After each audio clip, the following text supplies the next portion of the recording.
بسم الله الرحمن الرحیم داوس العلل دے لعلی ابن مدینی رحمہ اللہ 234 کی دے وفات تے 161 کی دے پیدا دے او دے صفحہ دا 45 او باس دے دلتا دے 28 نا دے ولم یکن بالمدینة بعد هؤلاء عالم به من ابن شهاب دے ابن شهاب زہری رحمہ اللہ او یحییٰ بن سعید و ابو الزناد دے وی دینا دے کسان نبات غٹ عالم نو پا مدینہ کی یعنی لم یکن بالمدینة بعد هؤلاء نو پا مدینہ کی دے کسان نرستو اعلم غٹ عالم بهم پا دوسرا دی چانا دی ابن شهاب نا غٹ عالم دی یحییٰ بن سعید نا ابو الزناد او بل بکیر بن عبداللہ الاشج دا سلور کسان نا غٹ عالم پا دغ واقعی دی دغ مخی کسان نا بعد نو لک مخی ذکر دیگی شوی دی سعید بن مسیب عروہ بن زبیر ذکر شوی قبیس بن زویب خارجہ بن زید عبان بن عثمان سلیمان بن یسار آیت بعض سما ثابت تا بعض سما ثابت نا نو دیو پا مدینہ کی دون بلغٹ عالم بیا دون سوکنو لکا یحییٰ ابن شهاب زہری دے یحییٰ ابن سعید دے یا ابو الزناد دے ابو الزناد عبداللہ ابن زکوان دے توی یو چی دے خرمز دے نغا عبدالرحمن خرمز دے اغیط عبدالرحمن اعرج وی لکا و بکیر بن عبداللہ الاشج او بیا ورپسی ثم لم یکن احدا اعلم بهؤلاء بمذهبه من مالک بن انس بیا د دین بعد چې ده یعنی ایسو کټ عالم نو په دغه کسان معنی یعنی چې دغه کسان په مذهب معنی په طریقه پیدو د مالک بن انس نا بیا امام مالک رحمت الله علیه دور راغې چې امام مالک په دې کې بیا غټ عالم او ثم من بعد مالک بیا امام مالک نه بعد عبدالرحمن ابن مهدی دے 698 میں کی وفات تے سنت الفقہا کی او د جرح و تعدیل عالم دے فلٹر والا دے لکا صفائی سترائی کان یذهب مذهبهم اغا دو پا مذہب مانے روانو و یقتدی بطریقهم او دو پا طریقہ مانے اقتدا بقولا نو دیتا انگوار تقلید شخصی ثابت شخا محدثین پا خپل تقلید شخصی کئی نوی اغا دو پا مذہب مانے روانو او اقتدا بقولا دو پا طریقہ مانے لکا او دا خبر راوڑ دا ابن ابی خاتم رازی پا جرح و تعدیل پا تلخیص کی راوڑ دا لکا او امام ذہبی راوڑ دا پا سیر عالم النبلا کی جلد نمبر 2 نقال علی وی علی بن مدینی وی لم یکن من اصحاب النبی صلی اللہ علیہ وسلم احد له اصحاب یفتون بقوله فی الفقہ الا ثلاث علی بن مدینی رحمت اللہ علیہ وی چھ نو دے اصحاب النبی صلی اللہ علیہ وسلم نے اس سوک چاگل پارا اصحابو او یفتون بقوله چې هغه دغه په قول باندې فتوا ورکوله په فقہ کې مگر هغه درې کسانو ګوره په صحابه کرامو کې دا درې کسان دي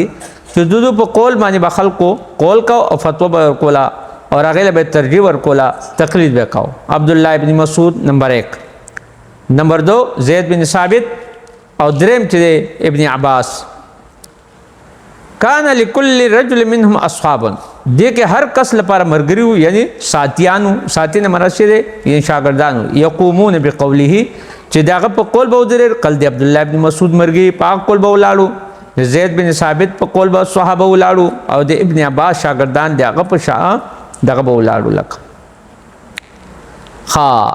او مطلب یقومون بقوله ودرې داغه په قول باندې ويفتون الناس او خلق ته فتویم پاغه باندې ورکولي دا خبر امام ذهبی راوړ دا پس کې سیر عالم وکانا اصحاب عبدالله او اغا شاگردان دے عبداللہ ابن مسعود الذین یقرؤون بقراءته چه اغو با دد قرات و نقرات کو ویفتونهم او خلق تا فتور کڑ بقوله دد پا قول مانی ویذهبون مذهبه او دے اغا پا مذہب مانی براوانو اغا سوکو گرا القم بن قیس دا دے عبداللہ ابن مسعود معتقدو شاگرو ماو او دے اغا پا قول بے قول کاو دے اغا فتور کولا والاسود بن یزید مسروق بن اجدع عبید السلمانی عمر بن شرحبیل حارث بن قیس نو دا ستتن هاولی عدد ابراہیم نخعی او دا چی دے شپک کسان دی چی امام ابراہیم نخعی رحمہ اللہ دے اغو دغا کردے او دا چی دے ابراہیم نخعی چی دے اغا لوی عالم دے امام ابو حنیفہ رحمت اللہ علیہ او استادم دی وفات 96 هجری کې د شوی دی نو ګوره دې کې یو تقلید هم ثابتېږي دا ګوره د محدثین د اقوالونه چې غټه هغه په خپل تقلید دلته ثابت ګوره دغه په فتوا ورکوله او دغه په قول به قول کو او دغه په مذهب باندې روان دا خو د صحابه او د تابعین خبره تکوم اوس ګوره ورپسې ګوره قال وکانا اصحاب عبد الله الذين يقرؤون الناس بقراءته ويفتونهم سته هغه اصحاب د عبد الله بن مسعود چې هغه با قرات کو یعنی خلکو د په قرات باندې او فتوا به ورکوله د په فتوی باندې لکه سته وکانا اصحاب عبد الله سو شپږ کسان ګوره نمبر 1 القمه بن وقاص الليثي دویم اسود او دریم مسروق بن اجدع یخا نو دا کسان څنګه مطلب څه شي وبعد هؤلاء سته پس شپږ کسان نه وکانه عالم اهل کوفه او چې غټ عالم په اهل کوفه کې بیا صاحب عبد الله د عبد الله ابن مسعود په ساتيانو کې په مرګورو کې و طریقهم او دغه په طریقه باندې و ما دغه په مذهب باندې غټ عالم په اهل کوفه کې ابراهيم نحيو امام شعبي بن شراحيل الا مقدم النشابي کان يذهب مذهب مسروق امام شعبي چې هغه په مذهب ته د مذهب د چا مسروق مذهب سره کو و ياخذ عن علي او د علي نه روایت اثر او اهل المدينه اهل مدینه و غیرهم او د نورنا وکانه ابراهيم او ابراهيم نحيي چې کو يذهب مذهب اصحابه هغه د عبد الله بن مسعود په اصحاب مذهب باندې وته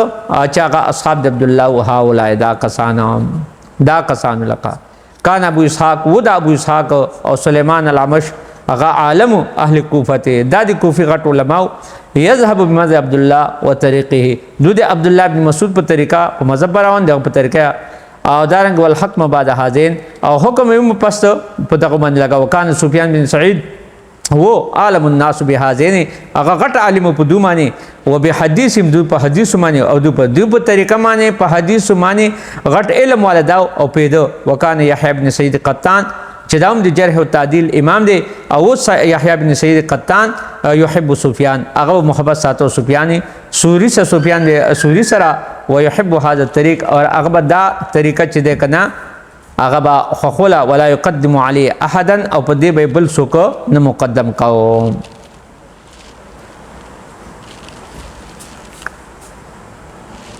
اس کا پنچ